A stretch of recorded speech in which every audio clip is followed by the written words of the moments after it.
Welcome to TDS studios. N friends எல்லாம் சூப்பராக இருப்பீங்கன்னு நினைக்கிறேன். ஒரு மனிதனுக்கு எப்படியெல்லாம் ஆபத்து வருங்கிறத யாராலையும் கணிக்க முடியாதுங்க. என்னதான் பாதுகாப்பாக இருந்தாலும் முன்னெச்சரிக்கையாக இருந்தாலும் மிக மிக மிக மிக எச்சரிக்கையாக இருந்தாலும் வரும் வினை வந்தே தீரும். அது யார் ரூபத்தில், எப்படி, எங்கே, ஏன், எதுக்கு யாருக்கும் தெரியாது.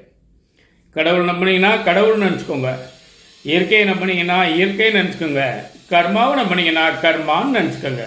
ஆக மொத்தம் வட இந்தியாவில் நடந்த ஒரு சம்பவத்தை நம்ம பார்க்க போகிறோம். ஒரு கணவன் மனைவி ஒரு 2 வீலரில் கணவன் வண்டியை ஓடிட்டு வராரு, மனைவி பின்னாடி உட்காந்துருக்காங்க. இதில் என்ன அதிசயம், ஆச்சரியம், புதுமை ஒன்றும் கிடையாது. எல்லா உலகத்துலேயும் நடக்கிறது இதுதான். அப்படி வந்துட்டு இருக்கும்போது ரோட்டை பார்த்து ஓட்டிகிட்டு வராரு. பஸ்ஸு, லாரி, காரு, முன்னாடி போகிறது, பின்னாடி வர்றது, ஓவர்டேக் பண்ணுறது, லெஃப்ட் ஓவர்டேக்கிங் எல்லாத்தையும் ஃபாலோ பண்ணிகிட்டு இருக்காரு. ஆனால் இதையெல்லாம் மீறி இதில் எல்லாம் சேராமல், விபத்து வகையிலேயே சேராமல் ஒரு விபத்து வருது அவருக்கு. அது என்னவா இருக்கும்னு நினச்சி பாருங்க. யாராலையும் கெஸ் பண்ண முடியாதுங்க, அவ்வளோ மோசமான விபத்து அது. திடீர்னு என்ன பண்ணுறாங்க, அந்த பின்னாடி உட்காந்துருக்க மனைவி டபக்குன்னு லைட்டாக எந்திரிச்சு ஒரு பாட்டிலில் ஆசிட் வச்சுருக்காங்க. அதை எடுத்து அந்த கணவனுடைய தலையில் ஊற்றுறாங்க. வண்டி ஓடிட்டு இருக்கு. திடீர்னு இந்தம்மா எந்திரிச்சு திராவ பாட்டிலை திறந்து அந்த ஆசிடை அவர் தலையில் ஊற்றுது. மூஞ்சியெல்லாம் வழிஞ்சு அவருக்கு காயமாகி ஒரே எரிச்சலில் கத்தி கலட்டா பண்ணி அப்பவும் அவர் தப்புன்னு வண்டியை போட்டு விட டக்குன்னு நிறுத்திடுறார். வண்டியை நிறுத்தின உடனே அக்கம் பக்கத்தில் இருக்க இவருக்கு ஃபர்ஸ்ட் எய்டு பண்ணும்போது இந்த அம்மா இறங்கி எஸ்கேப் ஆயிடுச்சு. இப்போ அது போலீஸ் கேஸ் வரைக்கும் போய் அந்த அம்மாவை தேடிட்டு இருக்காங்களாம் கைது பண்ணுறதுக்காக அப்படின்னு ஒரு செய்தி பேப்பரில். என்ன நியாயம் பார்த்தீங்களா? இப்படி ஒரு விபத்தை எவனுக்காவது வருமா? இதுதான் விஷயம். அது மட்டும் இல்லைங்க, வட இந்தியர்கள் தான் இப்படி. நாங்கள்லாம் தென்னிந்தியாவில் ரொம்ப நைஸாக இருப்போம், ஜென்டலாக இருப்போம், ரொம்ப பாங்காக இருப்போம்னு நம்ம நினச்சிட்டு இருக்கோம். ஆனால் நம்ம ஊரில் ஒரு சம்பவம் நடந்தது பாருங்கள். இப்போ கம்பேரிட்டிவ் ஸ்டேட்மெண்ட்டாக பட்டிமன்றமே நடத்தலாம். இது பரவாயில்லையா அல்லது இது பரவாயில்லையா, எது பரவாயில்லை அப்படின்னு 3 பேர் சேர்ந்து நடுவரோட மணிக்கணக்காக பேசலாம். அந்த மாதிரி ஒன்று. ஒரு கணவர் அடிக்கடி குடிச்சிட்டு வருவாராம் வீட்டுக்கு.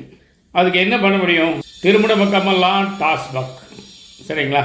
வேண்டான்னா கூட பல முறை பார்த்தா ஒரு தடவை போனால் என்னன்னு ஒரு மனிதனுக்கு தோணும். சும்மா வயான்னு கூட கூப்பிட்டு போவாங்க. நீ வேடிக்கை பாரும்பாங்க, இல்லை ஸ்நாக்ஸ் சாப்பிடும்பாங்க.